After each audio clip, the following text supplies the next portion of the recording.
நண்பர்களே, இன்று பிப்ரவரி மாதம் 8ஆம் தேதி ஞாயிற்றுக்கிழமை இரவு 8 மணி. முக்கியமாக இந்த எப்ஸ்டீன் ஃபைல்கள் தொடர்பாக வாத பிரதிவாதங்கள் எழுந்த வண்ணமே இருக்கின்றன.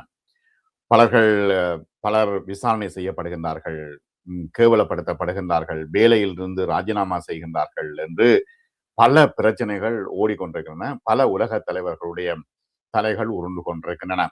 ஆனால் இதுல முக்கியமான பிரச்சனை என்ன? ட்ரம்ப் தான் இதுல முக்கியமான ஒரு நபர்.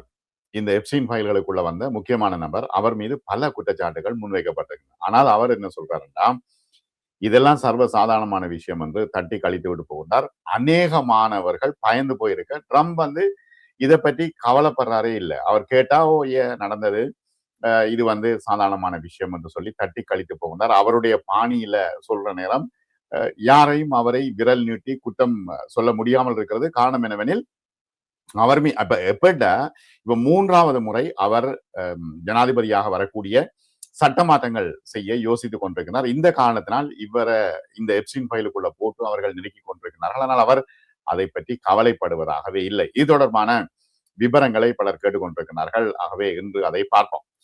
ஆகவே அரசியல்ல என்னென்ன விதமான பிரச்சனைகள் இருக்கின்றன என்று பார்ப்போம். அமெரிக்காவினுடைய பாலியல் குற்றவாளி ஜெஃப்ரி எப்ஸ்டீன் தொடர்பான 3 மில்லியனுக்கு அதிகமான ஆவணங்கள் வெளிவந்த வண்ணம் இருக்கின்றன. தொடர்ச்சியாக அது பற்றி தான் டிக்டாக்குல போலாம், அதுதான் பேஸ்புக்ல போனா, அந்த விஷயம்தான் வாத பிரதிவாதங்கள் ஏற்படுத்தி கொண்டிருக்கின்றன. பெரும் சர்ச்சைகள் தற்பொழுது இருக்கின்றன. சிறுமிகளை பாலியல் துஷ்பிரயோகம் செய்தமை தொடர்பான வழக்கில் அவர் குற்றவாளியாக தீர்ப்பளிக்கப்பட்ட அமெரிக்க கோடீஸ்வரர் ஜெஃப்ரி எப்ஸ்டீன் சிறையில் இருந்த நிலையிலே 2019ஆம் ஆண்டு தற்கொலை செய்து கொண்டார் என்று செய்திகள் வருகின்றன. ஆனால் அவர் கொலை செய்யப்பட்டார் என்ற பல செய்திகள் வருகின்றன. என்ன பிரச்சனைனா, அவர் ஏற்கனவே சொல்லியிருக்கிறார், தான் இந்த பெரிய பெரிய பில்லியனஸ் காரர்களால கொலை செய்யப்படுவேன் என்று அவர் ஏற்கனவே சொல்லியிருந்தார். ஆகவே தற்பொழுது இந்த விஷயம் பெரும் புயலாக உலகளாவிய ரீதியில் தற்பொழுது அடித்துக் கொண்டிருக்கிறது. இப்ப எப்ஸ்டீன் தொடர்பான வழக்கு விசாரணையின் பொழுது மில்லியன் கணக்கான ஆவணங்கள் சேகரிக்கப்பட்டன. அதை தற்பொழுது இப்ப வெளியில விட்டிருக்கின்றார்கள். இப்ப 3 மில்லியன் ஆவணங்கள் என்றால் சாதாரணமான ஒரு விஷயம் இல்லை. இந்த ஆவணங்களில் உலக நாடுகளில் தலைவர்கள், பெரிய பெரிய ஆக்கள், பில்லியனர்ஸ் அவர்களுடைய பெயர்கள் இடம்பெற்றிருக்கின்றன. இப்ப சில பேர் என்னன்னா, இந்த தகவல் பரிமாற்றங்களின் பொழுது இமெயில்ல பொழுது வேறு சிலராலும் குறிப்பிடப்பட்டிருக்கிறது. பலருக்கு எப்ஸ்டீன் விவகாரத்தோடு தொடர்பு இல்லாமல் இருக்கிறது, வேறு பலருக்கு தொடர்பு இருக்கிறது. ஆனால் இமெயில்ல யார் யாரோட பெயர்கள் எல்லாம் குறிப்பிடப்பட்டிருக்கிறதோ அதெல்லாம் தற்பொழுது வெளிவந்திருக்கின்றன. பல நாடுகளுடைய நிறுவனங்களுடைய தலைவர்கள் இதுல பெயர் குறிப்பிடப்பட்டிருக்கிறார்கள். ஆகவே அவர்களுக்கு பெரிய சிக்கலாக இருக்கிறது. ஆகவே யார் யாரெல்லாம் பாதிக்கப்பட்டிருக்கின்றார்கள் என்று பார்ப்போம். மிக முக்கியமான ஒரு விஷயம், பல ராஜினாமாக்கள் செய்யப்பட்டிருக்கிறது.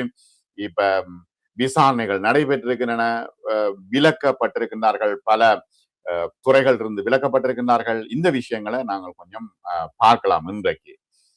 இங்க பிரிட்டன்ல நான் ஏற்கனவே குறிப்பிட்டேன், பீட்டர் மெண்டல்சன் தொடர்பான ஒரு வீடியோ நான் நேற்று முந்தநாள் போட்டிருந்தேன். ஆகவே பிரித்தானிய முன்னாள் அமைச்சர், அமெரிக்காவுக்கான பிரித்தானிய முன்னாள் தூதுவர் ராஜினாமாக்கள் யார் யார் செய்திருக்கிறார் என்று பார்ப்போம். பீட்டர் மெண்டல்சன் ஜெஃப்ரி எப்ஸ்டீன் 2008 சிறார் பாலியல் குற்றவாளியாக தீர்ப்பளிக்கப்பட்ட பின்னரும் அவரோடு நெருங்கிய உறவை பேணி வந்ததன் மூலம் அவர் மிகப்பெரிய நெருக்கடிக்கு உள்ளாகினார். இங்க கெய்ஸ்டமருக்கு மிகப்பெரிய பிரச்சனை. ஆகவே இவ்வாறான சூழ்நிலையில் இப்பொழுது அவருடைய வீட்டுக்கு போய் பல ஆவணங்களை போலீசார் தற்பொழுது விசாரணைக்காக தூக்கி கொண்டு போயிருக்கின்றார்கள். இப்ப அதற்கு பிறகுதான் என்னென்ன விஷயம் என்று அவருக்கு விசாரணை நடக்கும். ஆகவே பீட்டர் மெண்டல்சன் பிரிட்டன்ல ராஜினாமா செய்து விட்டார். அதனால கெய்ஸ்டமருக்கும் பிரச்சனை. அடுத்தது இந்த பிராட்காஃப் இருக்கிறார், அமெரிக்காவின் செல்வாக்கு மிக்க ஒரு சட்ட நிறுவனங்களினுடைய நிறுவனத்தின் போல் வெய்ஸ் நிறுவனத்தின் நீண்டகால தலைவர் பிராட்காஃப் இருக்கிறார். எப்ஸ்டீனுடனான நட்பு ரீதியான மின்னஞ்சல் தொடர்புகள் வெளியானதை அடுத்து அவர் அதுல இருந்து ராஜினாமா செய்திருக்கிறார். ஆனால் என்ன பிரச்சனை, அவர் சொல்றாரு என்ன, நான் தவறான செயல்ல ஈடுபடையில என்று சொல்கின்றார். ஆனாலும் கூட அவருடைய பெயர் வந்தோடனே இது மிகப்பெரிய பிரச்சனையாக போய்விட்டது. ஆகவே அவர் ராஜினாமா செய்து விட்டார். மிராஸ்லாவ் லாசெக், ஸ்லோவேக்கியாவை சேர்ந்த தேசிய பாதுகாப்பு ஆலோசகரும் முன்னாள் வெளியுறவு அமைச்சருமான மிரோஸ்லாவ் இருக்கிறார் தானே. எப்ஸ்டீன் கோப்புகளில் அங்கே குறுஞ்செய்திகள் மற்றும் பல விஷயங்கள், இமெயில்கள், அதுகள் இதுகள் தொடர்பான விஷயங்கள் வெளிவந்தோடனே அவர் வந்து ராஜினாமா செய்திருக்கிறார். பிரான்ஸை சேர்ந்த கரோலின் லோங், பிரான்சின் முன்னாள் கலாச்சார அமைச்சர் ஜோக் லோங்கின் மகள் மற்றும் திரைப்பட தயாரிப்பாளரான கரோலின் லோங் வணிக ரீதியாக அவர் எப்சினோடு பேசியிருக்கிறார். திரைப்பட தயாரிப்பாளர்கள் சங்கத்தின் தலைவர் பதவியிலிருந்து இப்பொழுது பதவி விலகி இருக்கின்றார். தான் வந்து ஒரு அப்பாவியாக இருந்துட்டேன் என்று அவர் சொல்றார். இப்ப அவருக்கு ஜோக் லோங்குக்கு 86 வயசு. ஆகவே கலாச்சார நிறுவனத்தின் தலைவர் பதவியிலிருந்து விலக வேண்டும் என்று அழுத்தம் கொடுக்கப்பட்டிருக்கு. ஏன்னா இவர் எல்லாரும் எப்சின் உடைய ஃபைல்ல இருக்கிறார்கள். ஸ்வீடன்ல உலகளாவிய ரீதியில மிகப்பெரிய பிரச்சனை. ஜோனா ரூபின்ஸ்டீன் ஸ்வீடனில் அகதிகளுக்கான ஐநா உயர் ஸ்தானிக ஆலயத்துக்கு நிதி திரட்டுகின்ற அறக்கட்டளையின் தலைவர் ஜோனா ரூபின்ஸ்டீன் 2008ஆம் ஆண்டு எப்ஸ்டீன் ஃபைல்ல அவர் இருக்கின்றார். அவரோட குடும்பத்தோடு தனியார் கரீபியன் தீவுக்கு சென்றிருக்கின்றார். ஆகவே இதெல்லாம் வெளியில வந்த காரணத்தினால அவர் பதவி விலகி இருக்கின்றார். அடுத்து இங்க பிரிட்டிஷ் இளவரசர் ஆண்ட்ரூ மிகப்பெரிய சிக்கலான ஒரு சூழ்நிலையில் இருக்கிறது. பிரித்தானிய அரச குடும்பத்துக்கே மிகப்பெரிய கேவலமாக இருக்கிறது. 3ஆம் சார்ல்ஸின் இளைய சகோதரனான இளவரசர் ஆண்ட்ரூ எப்சினுடனான தொடர்பு மற்றும் பாதிக்கப்பட்ட பெண்ணான வெர்ஜீனியா உடைய தொடர்பு சமரசத்தை தொடர்ந்து அவரின் ராணுவ பட்டங்கள் பறிக்கப்பட்டது. அரச பொறுப்புகள் இருந்து நீக்கப்பட்டார். ஆனால் அவர் குற்றச்சாட்டுகளை மறைக்கிறார். ஆனால் போட்டோ வீடியோ எல்லாம் வந்த வண்ணம் இருக்கின்றன. ஆகவே முடியாட்சிக்கே மிகப்பெரிய கேவலமாக இருக்கிறது. இவர் வந்து விலகப்பட்டிருக்கிறார். அடுத்தது வட அயர்லாந்து ஜோர்ஜ் மிச்சேல்.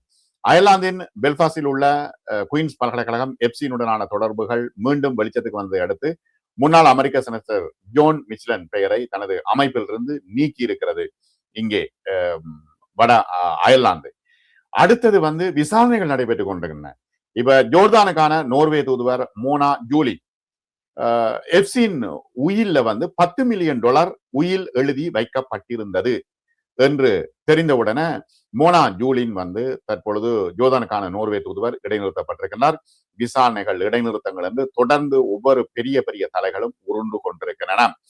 நோர்வேயினுடைய முன்னாள் பிரதமர் தோப் ஜோன் ஜாக்லர் எப்சின் தொடர்பான ஊழல் குற்றச்சாட்டுகளுக்காக தற்பொழுது விசாரிக்கப்படுகின்றார். அடுத்தது உலக பொருளாதார மன்றத்தின் தலைவர் போச் ஃப்ரெண்டே இப்ப தகவல் பரிமாற்றங்கள் குறித்து அவர் வந்து தற்பொழுது விசாரணைக்கு உட்படுத்தப்பட்டிருக்கின்றார். அமெரிக்காவில வந்து செக்வே என்பவர் வந்து ரோபோட்டிக்ஸ் நிறுவன இணை ஸ்தாபகர் டீன் கமேன் எப்சின் மற்றும் அவரது காதலி கிஸ்லேன் மெக்ஸ் உடனான தொடர்பு குறித்து புகைப்படங்கள் மின்னஞ்சல்கள் வெளியான பின்னர் அவர் இப்பொழுது கட்டாய லீவ்ல போயிருக்கிறார்.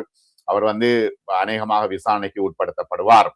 அடுத்தது அமெரிக்காவின் தேசிய உதைப்பந்தாட்ட லீக் இணை உரிமையாளர் ஸ்டீவ் டிஷ் எப்சினால் ஏற்பாடு செய்யப்பட்ட இந்த பெண்களுடனான தொடர்புகள் குறித்த மின்னஞ்சல் விசாரணைகள் அதனுடைய வெளியிடப்பட்டதன் காரணத்தினால் தற்பொழுது விசாரணைக்கு உட்படுத்தப்பட்டிருக்கின்றார்.